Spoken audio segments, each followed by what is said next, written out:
સુરતમાં સરકારી ક્વોટામાં સસ્તા ફ્લેટ અપાવવાના નામે ₹2.15 કરોડની છેતરપિંડી કરનાર ગેંગના મુખ્ય સૂત્રધારને ઇકોસેલે મુંબઈની 8 રોડ જેલમાંથી સુરત લાવી ધરપકડ કરી છે.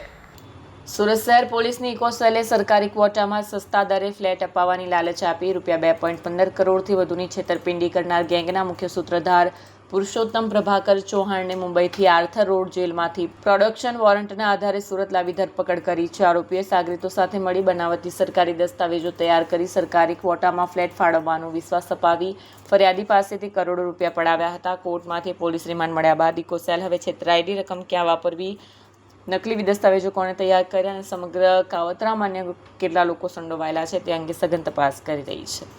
ફરિયાદી શ્રી પ્રયાગ જરીવાલા દ્વારા ઇકોસેલમાં ફરિયાદ આપવામાં આવેલી કે મુંબઈના નિવાસી પુરુષોત્તમ ચૌહાણે તેમની સાથે બનાવટી દસ્તાવેજ કરી અને ₹2 કરોડ 15 લાખ રૂપિયાનો ફોર્જ ડોક્યુમેન્ટ કરી વિશ્વાસઘાત કરેલો છે. આ અનુસંધાને તપાસ કરતાં પુરુષોત્તમ ચૌહાણે પોતે મુંબઈમાં દાદરમાં જે ફ્લેટની સ્કીમ છે એ ફ્લેટ પોતે સસ્તા ભાવે આપી અને તેને એક સારો ફ્લેટ આપશે એવી વાત કરી અને ફરિયાદી પાસેથી ₹2 કરોડ 15 લાખ રૂપિયા પોતે લઈ લીધા અને એને ફ્લેટના દસ્તાવેજ પણ આપેલા.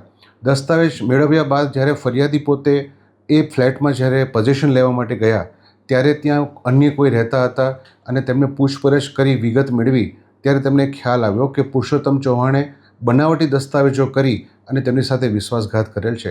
જે અનુસંધાને અમોએ આ પુરુષોત્તમ ચૌહાણમાં વિરુદ્ધમાં બીજી વખત ગુનો દાખલ કરેલો છે. આ અગાઉ પણ એણે આ જ પ્રકારનો એક ગુનો આચરેલો છે. મુંબઈમાં પણ